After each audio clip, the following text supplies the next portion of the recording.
Perkenalkan, nama saya Natasha Aprilia dengan NRP 32030202082 dan rekan saya Franciscus Claudio Rakatalia dengan NRP 32030202121. Kami akan mempresentasikan hasil pembahasan rancangan undang-undang tentang harmonisasi peraturan perpajakan. Secara resmi, Komisi 11 mulai membahas RUU KUP pada masa persidangan kelima tahun sidang 2020-2021 pada tanggal 28 Juni tahun 2021 dengan melakukan rapat kerja bersama Menteri Keuangan serta Menteri Hukum dan HAM dengan agenda membentuk panja RUU tentang KUP. Sesuai dengan mekanisme keputusan yang diatur dalam DPR RI nomor 1 tahun 2020 tentang tata tertib, rapat kerja Komisi 9 bersama pemerintah memutuskan untuk menyetujui hasil pembicaraan tingkat 1 mengenai RUU tentang harmonisasi peraturan perpajakan atau RUU HPP dan dilanjutkan pembicaraan tingkat 2 dalam rapat paripurna DPR RI untuk disetujui dan ditetapkan sebagai RUU tentang harmonisasi peraturan perpajakan.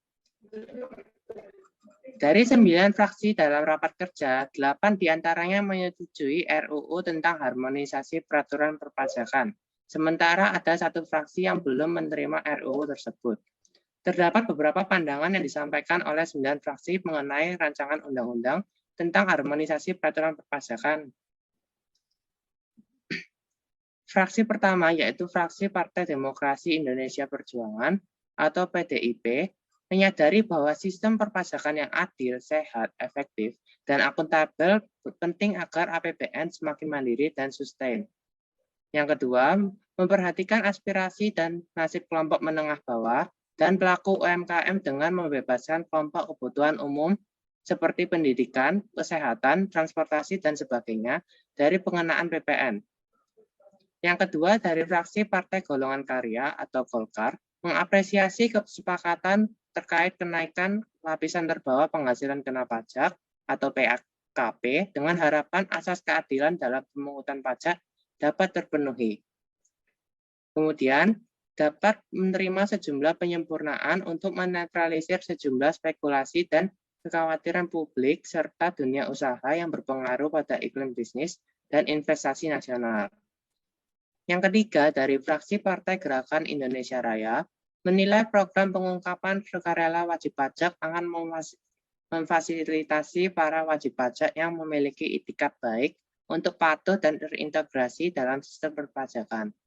Kemudian berpendapat juga bahwa dukungan terhadap masyarakat bawah dan pelaku UMKM tidak diragukan dengan memutuskan untuk mengatur threshold peredaran bruto tidak kena pajak.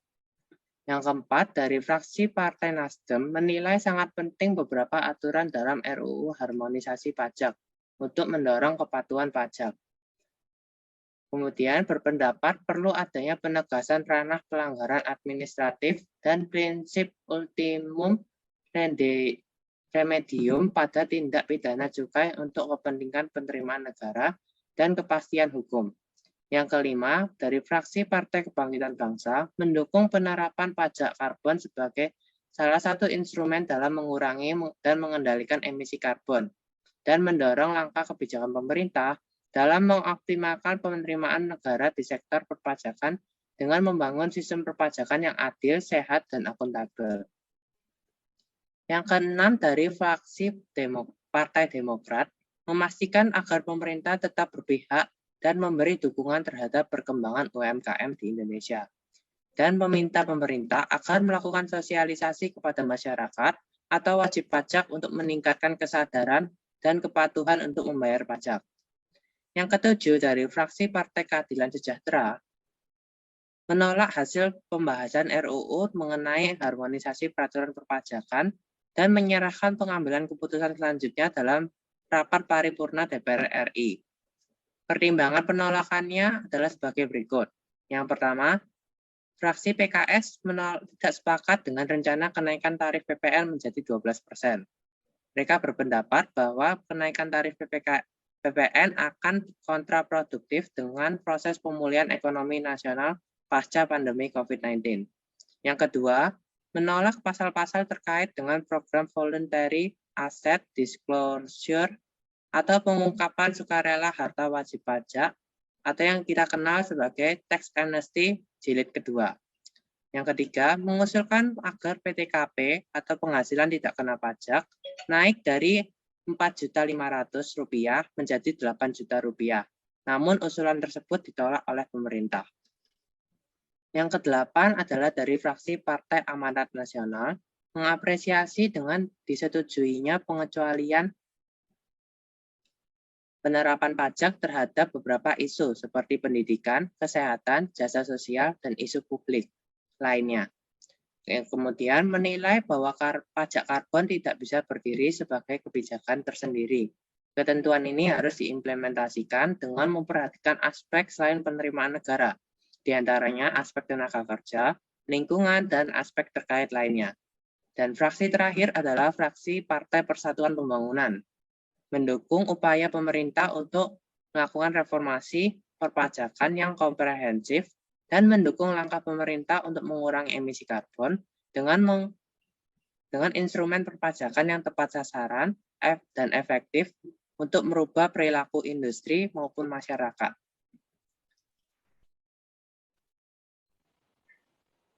Selanjutnya, saya akan membacakan tentang sistematika RUU tentang harmonisasi peraturan perpajakan yang terdiri dari 19 pasal yang secara garis besar memuat pengaturan diantaranya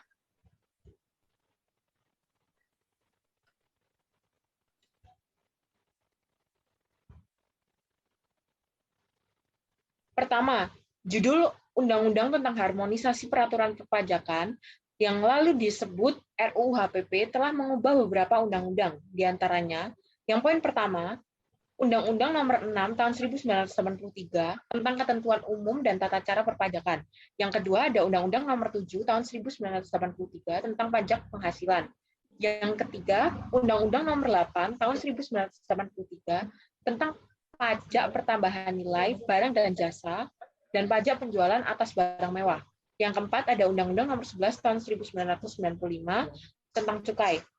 Yang kelima ada Undang-Undang Nomor 2 Tahun 2020 tentang penetapan peraturan pemerintah pengganti Undang-Undang Nomor 1 Tahun 2020 tentang kebijakan keuangan negara dan stabilitas sistem keuangan untuk penanganan pandemi COVID-19 atau dalam rangka menghadapi ancaman yang membahayakan perekonomian nasional dan stabilitas sistem keuangan yang menjadi undang-undang. Poin ke-6, Undang-Undang Nomor 11 Tahun 2020 tentang Cipta Kerja.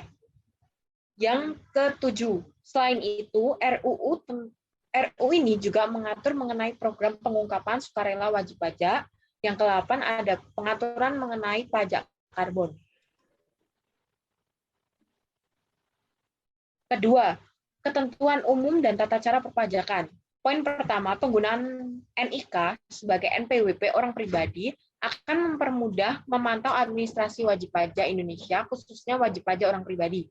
Poin kedua, ada penagihan pajak antar negara yang dilakukan melalui kerjasama negara mitra secara resiprokal.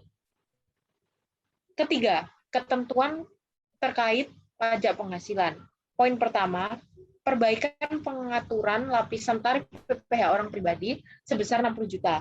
Yang poin kedua, penambahan lapisan tarif PPh wajib pajak orang pribadi sebesar 35% untuk penghasilan kena pajak di atas 5 miliar.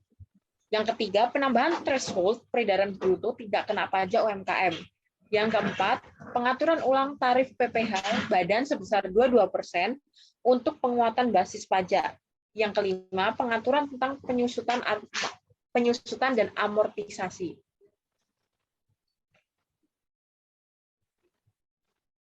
Yang keempat, yaitu ketentuan terkait pajak pertambahan nilai.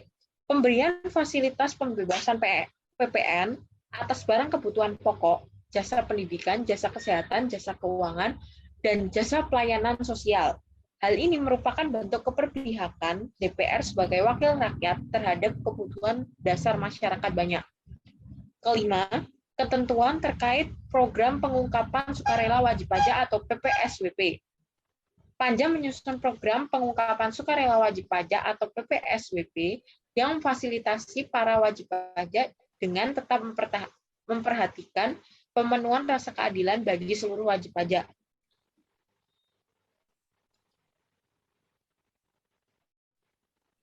Keenam, yaitu ketentuan pajak karbon. Hal ini merupakan komitmen terhadap lingkungan, perubahan iklim, dan penurunan emisi gas rumah kaca agar kita tetap dapat mewariskan negara ini kepada generasi penerus bangsa. Yang ketujuh, yaitu ketentuan terkait cukai. Dengan adanya penegasan ranah pelanggaran administratif dan prinsip ultimum remedium diharapkan mendorong restoratif justice di bidang cukai. Sekian penjelasan dari kami. Mohon maaf apabila ada salah kata, dan terima kasih. Terima kasih.